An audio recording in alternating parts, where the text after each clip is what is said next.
Hello children. कक्षा 9 की पहली कहानी दुख का अधिकार का आज हम अध्ययन करने वाले हैं।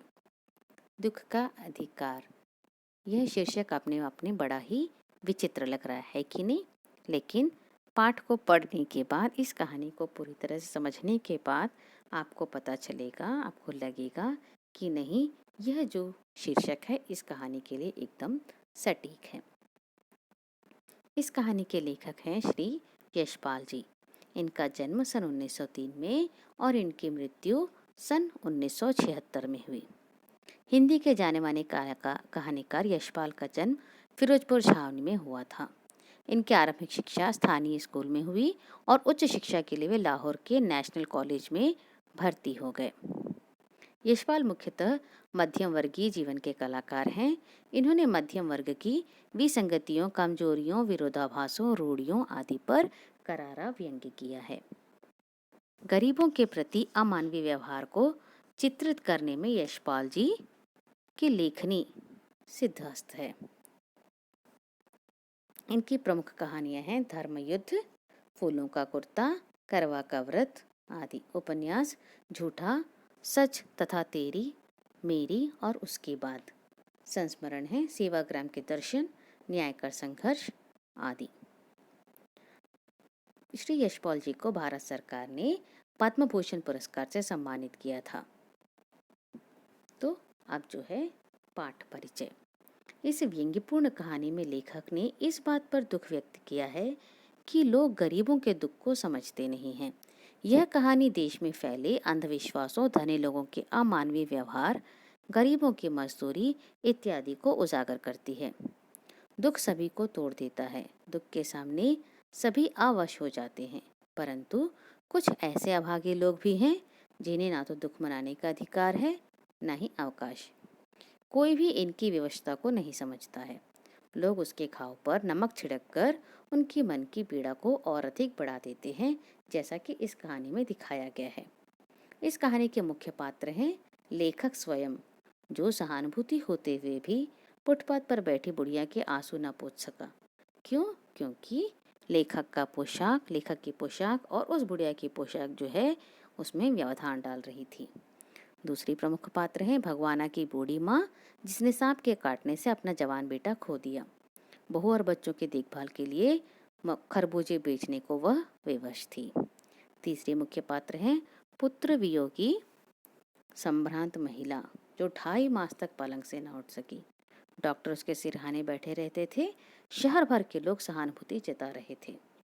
चौथा, पड़ोस के दुकानदार तथा वहां खड़े अन्य लोग, जो उस बेबस, लाचार और गरीब बुढ़िया को अपशब्द कह रहे थे तथा ताने मार रहे थे। अंधविश्वासों में जकड़े संवेदनहीन लोग उसके दुख की अनुभूति करने में असमर्थ थे। अब हमारी कहानी। दुख का अधिकार कहानी में लेखक यशपाल ने भगवाना की माँ की दर्द भरी कहानी के माध्यम से समाज में फैले अंधविश्वास, अमीरी गरीबी तथा ऊंच नीच के भेदभाव का पर्दाफाश किया है।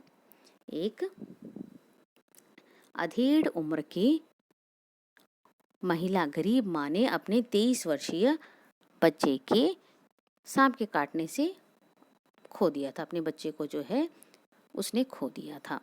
ओझा को बुलाया गया। झाड़ फूक करने का कोई भी लाभ नहीं हुआ। यहाँ पर हमें क्या बताया जा रहा है? एक तो भारत की गरीबी और दूसरा अंधविश्वास। इन दोनों को जो है दर्शाया जा रहा है कि किस तरह से जो है अंधविश्वास के कारण वह ओझा के पास जाती है, और दूसरा गरीबी भी इसमें एक बहुत बड़ा कारण था कि वह डॉक्टर की फीस देने में असमर्थ थी। इसलिए वो ओझा के पास जाती है। ओझा को बुलाया जाता है। ओझा झाड़ फूक करने का काम करते हैं, लेकिन इससे उसे कोई लाभ नहीं होता और बेचारे बुढ़िया के जवान बेटे भगवाना की मृत्यु हो जाती है। लेकिन बुढ़िया यहाँ अपने बेटे को तो खो चुकी है, उसके साथ साथ घर का बचा खुचा अन्न भी उस ओझा के भेंट चढ़ जाता है। ठीक है। और जो है जो बचा खुचा जो पैसा था वो किस में जाता है? हमारे अंधविश्वासों को यहाँ पर बखूबी दर्शाया गया है। क्या कि जब हमारे यहाँ कोई जिंदा आदमी, भले ही उसके पास कपड़े हो ना हो पहनने के लिए, वह अपना काम चला लेता है, लेकिन मरने के बाद उसी व्यक्ति को नए कपड़ों में विदा किया जाता है ना। बड़ी विडंबना की बात, लेकिन ये हमारी परंपरा है। और उस कफन के लिए, उस नए कपड़ों के लिए बुढ़िया को अपने हाथ के जो छोटे मोटे जेवर थे वह भी जो है बेचने पड़ते हैं। तो इस तरह से घर का जो कुछ भी बचा था सब भगवाना के साथ विदा हो जाता है।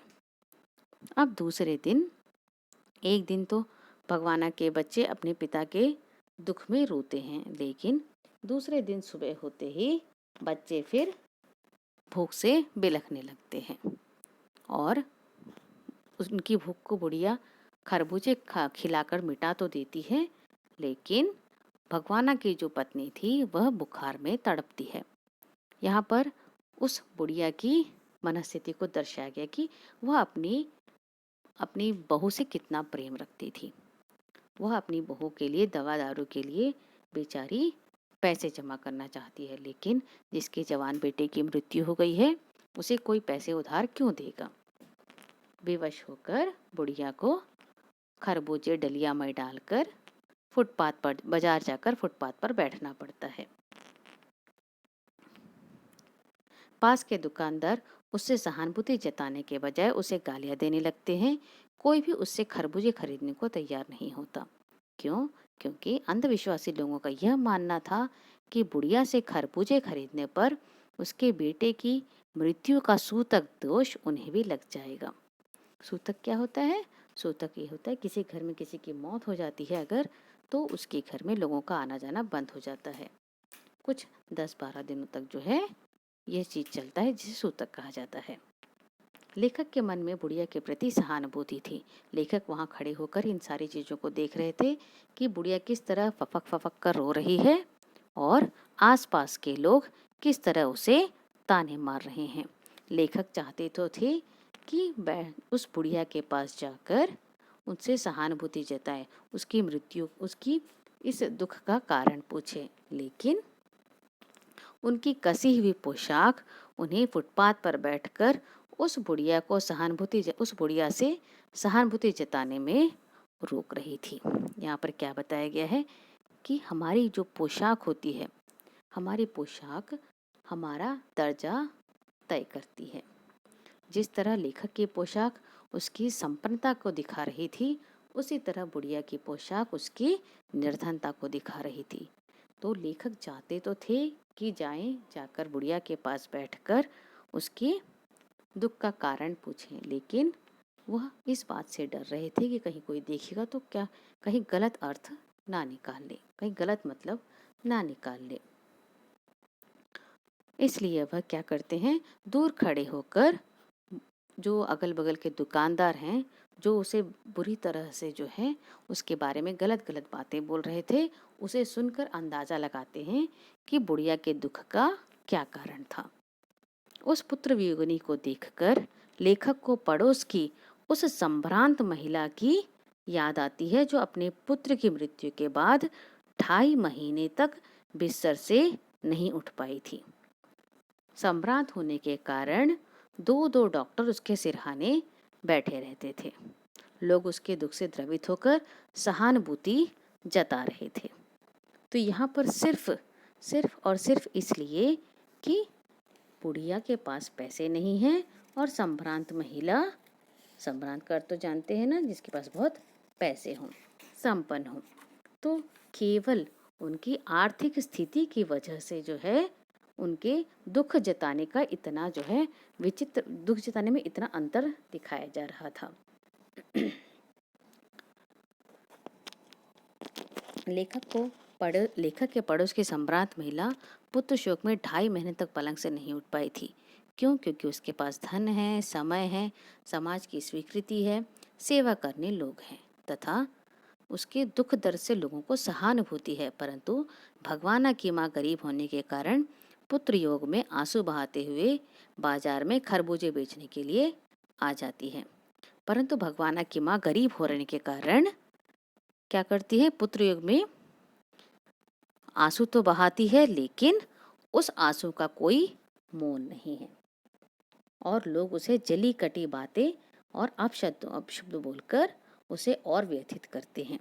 निर्धन, असहाय और पारिवारिक उत्तरदायित्वों के बोझ तले दबी भगवाना की माँ को समाज ने न तो दुख मनाने की सहूलियत दी, न ही उसे यह अधिकार दिया। तो इस तरह से जो है यह कहानी हमें यह दिखाती है, यह कहानी यह जताती है अंत में कि हमारी जो गरीबी है, मतलब दुखी होने और दुखी मनाने का अधिकार समाज ने सिर्फ और सिर्फ संभ्रांत वर्ग को ही दे रखा है। गरीब लोगों को न दुखी होने का अधिकार है, न दुख मनाने का अधिकार है। इस तरह से इस कहानी में अमीरी, गरीबी और मनुष्य के पोशाक के बारे में विस्तार पूर्ण समझाया गया है। मनुष्य के जीवन में पोशाक के विशेष महत्व को दर्शाया गया है कि किस तरह से पोशाक उन्हें विभिन्न श्रेणियों में बांटती है। पोशाक ही समाज में मनुष्य का दर्जा और अधिकार निश्चित करती है। पोशाक ही मनुष्य के लिए अनेक बंद दरवाजे खोलती है और कभी कभी यही पोशाक नीचे झुककर निचली श्रेणियों की अनुभूति को समझने में बाधक बनती है। ये सारी बातें लेखक के बारे में यथार्थ सिद्ध होती है। लेखक चाहते तो थे कि वह बुढ़िया के दुख को समझे, लेकिन उनकी पोशाक उन्हें रोके रखती है। इस तरह से दुखी होने और दुख मनाने का अधिकार सिर्फ संभ्रांत वर्ग को ही दिया गया है। यह जो है लेखक बाद में समझ जाते हैं। इस तरह गरीब लोगों को दुख मनाने का अधिकार नहीं है, यह जो है बाद में जो है सिद्ध होता है। तो इस तरह से इस कहानी का जो शीर्षक है दुख का अधिकार, एकदम से सटीक है। आइए अब हम लोग इस कहानी के कुछ प्रश्न उत्तरों की ओर ध्यान दें। जैसे है आशय स्पष्ट करो। पहला आशय स्पष्ट करो है जैसे वायु की लहरें कटी पतंगों को सहसा भूमि पर गिरने नहीं देती, उसी प्रकार खास परिस्थितियों में हमारी पोशाक हमें नीचे झुके रखने से रोके रखती है। तो इस पंक्ति का इस आशय स्पष्ट करो का आंसर जो है, उत्तर हमें कहाँ मिलने वाला है, कौन से पैराग्राफ में जो है इसका आंसर है। तो देखिए, इस पंक्ति के द्वारा लेखक यह स्पष्ट करना चाहते हैं कि हमारी पोशाक हमें नीचे झुकने से ठीक उसी तरह रोके रखती है जिस प्रकार हवा की तरंगे किसी पतंग को सहसा ही आसमान से धरती से नीचे नहीं गिरने देती। हवा की लहरें पतंग को बहुत दूर तक बहाती हुई धीरे धीरे नीचे आ जाने की इजाज़त देती हैं। आपने देखा होगा ना, कभी पतंग जब कटती है तो एक साथ कटते ही नीचे नहीं आती, लेकिन क्या होता है, वो धीरे धीरे हवा को झेलते हुए नीचे आती है। ठीक उसी प्रकार हमारी पोशाक भी हमें निम्न श्रेणी के लोगों से एकदम मिलने जुलने नहीं देती। पोशाक के कारण निम्न श्रेणी के व्यक्तियों के साथ मिलने जुलने में संकोच और दूरी बनी रहती है। अब आपका दूसरा प्रश्न है, इनके लिए बेटा बेटी खसम लुगाई धर्म ईमान सब रोटी का टुकड़ा है। तो यह कथन कहाँ पर है? इस कथन के माध्यम से लेखक ने उस गरीब, बेबस और लाचार बुढ़िया के प्रति फुटपाथ पर खड़े एक व्यक्ति के विचारों को स्पष्ट किया है। उस आदमी के मन में रोती हुई गरीब माँ के लिए तनिक भी सहानुभूति नहीं थी। रोते भिरकते बच्चों की भूख मिटाने के लिए बुढ़िया को विवश होकर बेटे की मृत्यु के दूसरे ही दिन खरबूजे बेचने के लिए निकलना पड़ा। उस व्यक्ति ने यह समझने की कोशिश भी नहीं की कि अपने जवान बेटे की अकाल मृत्यु के दूसरे ही दिन खरबूजे बेचने के लिए वह किस मजबूरी में आई होगी। ठीक है, और इसके कुछ प्रश्न उत्तर हैं। जैसे लिखित प्रश्न, मनुष्य के जीवन में पोशाक का क्या महत्व है? जैसे मैंने पहले बताया था, विशेष महत्व होता है। वह उन्हें विभिन्न श्रेणियों में बांट देती है। पोशाक ही समाज में उसका दर्जा और अधिकार निश्चित करती है। पोशाक ही मनुष्य के लिए अनेक बंद दरवाजे खोल देती है और कभी कभी यही पोशाक नीचे झुककर निचली श्रेणियों की अनुभूति को समझने में बाधक बनती है। पोशाक हमारे लिए कब बंधन और अड़चन बनती है? इसका उत्तर है, पोशाक हमारे लिए बंधन और अड़चन तब बनती है जब हम जरा नीचे झुककर निचली श्रेणियों की अनुभूतियों को जानने, उनके साथ बातचीत करने, दुख दर्द में उनके साथ बैठकर संवेदना जताने का प्रयास करते हैं। उस समय हमारी पोशाक हमें नीचे नहीं झुकने देती। तीसरा प्रश्न है, लेखक उस स्त्री के रोने का कारण क्यों नहीं जान पाया? क्यों नहीं जान पाया? क्योंकि अधेड़ उम्र की स्त्री को रोते देखकर लेखक के मन में व्यथा तो उठी थी, परंतु इनके रोने का कारण नहीं जान पाए, क्योंकि वह फुटपाथ पर बैठे रो रही थी और लेखक की पोशाक भी ऐसी थी कि उनके पास जाकर रोने का कारण जानने में बाधा डाल रही थी। लेखक की पोशाक ही उनके समक्ष उस बुढ़िया के दुख दर्द जानने में व्यवधान बनकर खड़ी हो गई। अब अगला प्रश्न है, भगवाना अपने परिवार का निर्वाह कैसे करता था? भगवाना शहर के पास 1.5 बीघे जमीन पर कछियारी करके खेती करके अपने परिवार का निर्वाह करता था। वह उस जमीन पर खरबूजे, तरकारियां इत्यादि उगाया करता था तथा उन्हें फुटपाथ पर बैठकर बेचा करता था। परिवार की आजीविका चलाने का एकमात्र साधन यही था। लड़के की मृत्यु के दूसरे ही दिन बुढ़िया खरबूजे बेचने क्यों चल पड़ी? अपने लड़के की मृत्यु के दूसरे ही दिन बुढ़िया खरबूजे बेचने चल पड़ी, क्योंकि उसकी बहू का बदन बुखार से जल रहा था तथा पोते भूख से बिलबिला रहे थे। घर में पैसा नहीं था, जो कुछ था वह भगवाना की अंत्येष्टि में चली गई। विवश बुढ़िया के समक्ष खरबूजे बेचने के सिवाय कोई दूसरा चारा नहीं था। अगला प्रश्न, बुढ़िया के दुख को देखकर लेखक को अपने पड़ोस की संभ्रांत महिला की याद क्यों आई? लेखक ने बुढ़िया के दुख को देखकर सोचा कि इस गरीब स्त्री के पास रोने धोने और अपने बेटे की मृत्यु पर शोक मनाने का भी अधिकार नहीं है। उसे अपने पड़ोस की उस संभ्रांत महिला की याद आई जो अपने पुत्र की मृत्यु के शोक में 2.5 महीने तक पलंग से उठ भी ना सकी थी।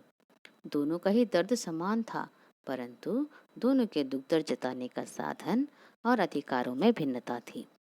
सामाजिक और आर्थिक स्थिति की इसी भिन्नता के फलस्वरूप उस बेबस तथा लाचार बुढ़िया को शोक करने तथा दुखी होने का अधिकार भी नहीं था। ठीक है, ये तो थे आपके प्रश्नोत्तर। चलिए, थैंक यू।